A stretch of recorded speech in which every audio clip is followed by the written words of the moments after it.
Et salut tout le monde, c'est Boba Fett Studio et aujourd'hui on se retrouve pour une nouvelle vidéo qui va être tout simplement la présentation de l'étoile noire. C'est parti. J'ai changé l'angle de la caméra parce que j'arrivais pas à vous montrer le carton entier. Donc voilà le carton de la boîte. Attendez. Voilà. Ouais, on va faire ça comme ça. Parce que le problème c'est qu'il est vraiment très gros et j'arrive même pas à vous le montrer en entier. Alors que la caméra est déjà assez loin. Là on est pas mal. Donc une très grosse boîte. Hein. Donc c'est un set qui fait partie des Ultimate Collector, ici. Donc l'étoile noire, voilà le paquet. Donc une image principale ici, comme chaque set Lego. Ici on a le derrière, parce qu'on peut montrer qu'une seule face vu que c'est une sphère. Donc c'est le set 75 159.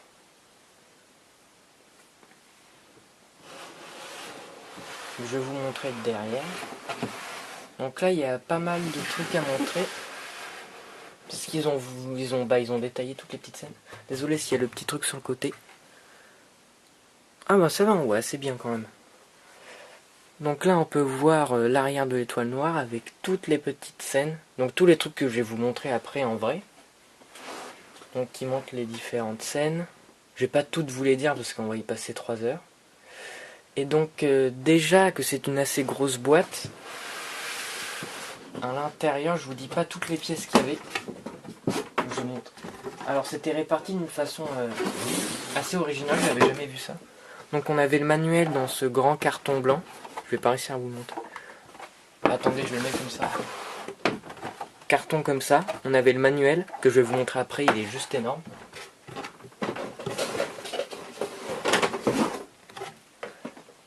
Et il y avait notamment 2 boîtes comme ça. Des énormes boîtes. 2 comme ça. Donc bien évidemment il y avait des paquets à l'intérieur. Une autre. Et en plus de ça, il y avait encore quelques paquets mis à l'intérieur de la boîte. Je vais les mettre en dessous parce que là on voit plus rien. Et donc le manuel, il arrive. Donc le manuel fait un poids hallucinant. Manuel avec ceci. Et donc, j'arrive. Attendez, je vais baisser la caméra. Voilà, ce sera plus simple. Donc avec un paquet de pages quand même. Un bon paquet. Très grand. C'était même un petit peu... il prenait même beaucoup de place d'ailleurs quand il fallait construire. J'ai même pas pu le faire ici sur le bureau. Voilà. Donc très épais. Hein. Voilà, donc ça c'était pour le manuel. Et donc pour la deuxième partie, on va parler des personnages, donc je vais tous vous les montrer. Alors moi, par contre, alors je sais pas par lequel commencer. Voilà, comme ça au moins j'aurai un petit ordre pour pas vous les faire au pif. Donc premier personnage, R2D2. Pas un personnage très rare parce qu'on peut le retrouver dans pas mal de boîtes. Voilà. Ensuite, C3PO que je n'avais pas, je suis assez content. En plus, c'est une chouette figurine. Voilà. Ensuite, Chewbacca. Donc, qui est assez bien fait quand même. Je ne l'avais pas comme ça, moi j'avais la vieille version. Sans l'arbalète parce que l'arbalète est rangée dans ma petite caisse d'armes. Ensuite, Han Solo. Donc avec sa nouvelle coupe de cheveux, au mieux d'avoir une coupe de cheveux toute ronde, ils lui ont fait une coupe de cheveux vachement aérée et avec du volume. Je trouve qu'elle est assez ressemblante. Voilà. Ensuite, Luke Skywalker. Donc dans son habit de fermier, ouais c'est ça. Voilà. Ensuite la princesse Leia. Épisode 4 on va dire. Qu'elle a encore sa coupe de cheveux Voilà. Ensuite on a Luke Skywalker épisode 6. Avec son sabre vert et sa tenue noire. Voilà. Ensuite on a le vieux Obi-Wan Kenobi.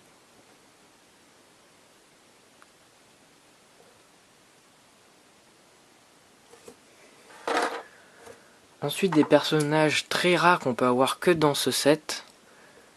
Bon, on peut les faire soi-même, c'est vrai.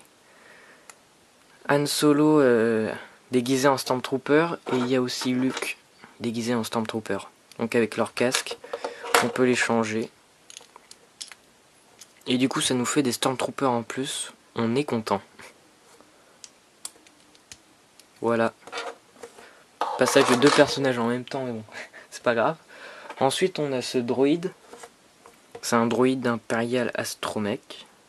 Il est appelé comme ça dans la boîte, mais j'ai jamais vu ce droïde. Jamais. Il est bleu avec une tête transparente, donc il est assez rare pour moi. Même très rare. Ensuite on a un autre droïde impérial. Où est-ce qu'il est? Il est là. Donc celui-là très très stylé, il est tout noir. Il l'appelle le Daystar droïde. C'est vrai que j'en ai jamais vu ailleurs des droïdes comme ça. Il est ultra stylé. Très rare aussi. Ensuite, basique, hein, les Stormtroopers. Donc ça nous fait déjà 4 Stormtroopers dans ce set là, je suis assez content parce que j'en avais pas énormément. Et là j'ai commencé à avoir une petite armée. Donc je suis assez content, ouais. Ensuite on a les artilleurs de l'étoile noire. Donc on en a 2.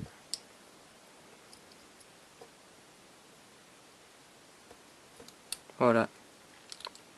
Donc c'est ceux qui pilotent le rayon de la mort. Ensuite on a les soldats de l'étoile noire. Ils sont souvent en double d'ailleurs. Voilà. Ensuite on a un officier impérial. Donc celui-là je le reconnais, il est assez connu. Je sais pas si vous pouvez le reconnaître aussi, mais... Moi en tout cas je vois qui c'est. Je pourrais pas vous sortir le nom parce que je le sais pas. Là on a aussi un officier impérial avec un grade plus petit. Voilà. Ensuite, personnage rare un petit peu aussi. Le Grand Moff Tarkin. Donc lui c'est le plus haut en grade. Il est même au-dessus de Dark Vador. Donc voilà. Personnage important. Ensuite Dark Vador. Donc c'est celui que vous avez vu dans la vidéo précédente. Le même. Voilà. Ensuite on a les gardes royales. Donc ça s'appelait bien comme ça. Hein. J'avais eu un espèce de trou de mémoire énorme. Donc vous pouvez voir les épées. Hein. Enfin non, les pics de force plutôt. Que moi je préfère largement... Attends. Je les préfère comme ça franchement. Ceux-là je les trouve un peu bizarres. Voilà, donc les gardes royales. Qui ne seront rien sans l'empereur, évidemment. Donc là il a pas ses éclairs, mais... Normalement il a des petits éclairs au bout d'un moment. C'est une belle figurine quand même. Même si il est moche, mais c'est une très belle figurine. Voilà. Donc voilà, c'était tout pour les figurines. Maintenant on va passer au set. Et j'ai oublié de vous dire aussi, donc au total ça fait 25 personnages. Donc à mon avis c'est le set qui contient le plus de personnages quand même, parce que 25 c'est énorme. Donc voilà. Donc comme je vous avais dit dans la dernière vidéo que je voulais faire ça en 2 parties. Pour la première partie, je voulais vous montrer la boîte, ce qu'elle contenait, les personnages, et seulement toute la partie du bas. Après, pour la partie 2, on fera tout ce qui est en haut là-bas. Voilà, donc c'est parti pour la présentation des scènes de l'étoile noire. Donc là, on commence avec quelque chose sans système, mais très très bien fait. Je m'excuse d'avance pour la lumière, parce que comme la lumière vient du haut, c'est un petit peu caché, mais bon. On va faire avec, je pense que ça va aller. Donc c'est les canons, ouais, c'est ça. Les canons qui sont pilotés par les artilleurs de l'étoile noire. Donc il y avait un set qui est sorti en 2014 qui représentait ça, mais franchement ils l'ont super bien réussi sur l'étoile noire. Très stylé. Ensuite, l'autre scène, c'est celle où c'est un peu la déchetterie. Donc c'est là où ils ont failli se faire écraser. Donc ici, il y a un petit truc qui bouge. Attendez, il y a un truc qui est en train de tomber dedans. Donc on peut enlever une trappe en dessous. Elle s'enlève. Et hop. C'est le petit monstre qui attrape Luke à un moment. Assez sympathique. Donc ils ont fait un tout petit trou pour laisser passer la tête.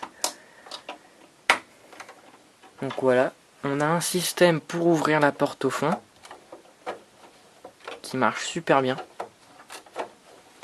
Et aussi un système avec la petite manivelle ici qui écrase les murs. Donc ça écrase pas vraiment comme ça écrase comme ça. Mais en même temps on pouvait pas faire ça dans quelque chose de circulaire. Voilà. Donc une salle assez sympa. Ensuite on a une salle toute petite, c'est là où Obi-Wan va désactiver les aimants laser. Je vais pas y arriver. Les aimants. Mais les aimants déjà c'est bizarre. Les aimants laser, voilà. On va faire ça comme ça. Il va les désactiver pour que le Faucon Millennium puisse s'enfuir. Parce que c'est pour ça qu'ils se sont fait attirer dans l'étoile noire. Donc là on a un petit système, vous pouvez voir le rayon bleu. Qui signifie que c'est en marche. Et là on va faire descendre le rayon bleu. Voilà. Donc ici c'est deux petits trucs qui retenaient. Ici, vous pouvez voir le bâton gris.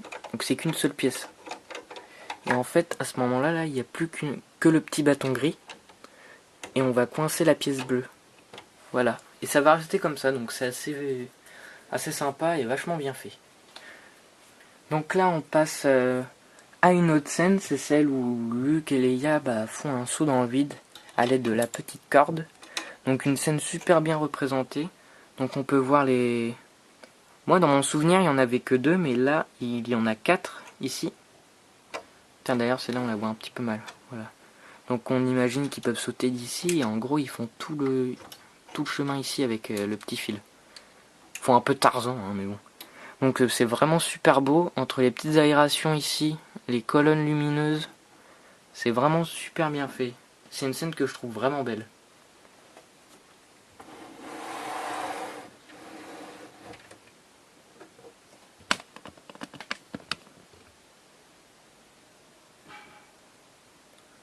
Voilà, donc scène suivante. Il me semble pas qu'on la voit dans le film, mais elle est quand même assez cool. C'est un hangar, tout simplement. Donc ici, on a une petite machine avec un bras mécanique et une pince qui sert à aller déposer des caisses d'armes, de marchandises, quoi. Là-bas, on a 4 fusils rangés. D'ailleurs, on peut... Si, ça y est, voilà. 4 fusils rangés qui sont assez classe. Là, on a un accès à la petite passerelle. Là aussi. Et là, on a un truc super cool. On a un ascenseur, un élévateur à caisse, je pense, puisqu'en haut, il y en a aussi. Avec la petite manivelle. Attendez, je vais vous montrer. La petite manivelle qui se trouve ici, là. Donc, un système qui est vraiment cool. Donc, il monte jusqu'en haut. Enfin, jusqu'en haut. Juste à l'étage au-dessus, hein. Donc là, on peut voir les petits engrenages, c'est sympa. Il fait un peu de bruit quand il redescend, mais bon. C'est quand même sympa parce que le système marche parfaitement. C'est vraiment cool. Voilà, donc on est arrivé à la dernière scène. Donc la fin de la première partie. Mais vous inquiétez pas, la deuxième partie arrive très très vite. D'ailleurs, je vais faire plusieurs vidéos pendant la semaine, je pense, pour vite la faire avant la rentrée. Même si c'est encore dans quelques semaines. Mais... Voilà. C'était Boba Fett Studio. Back from the dead.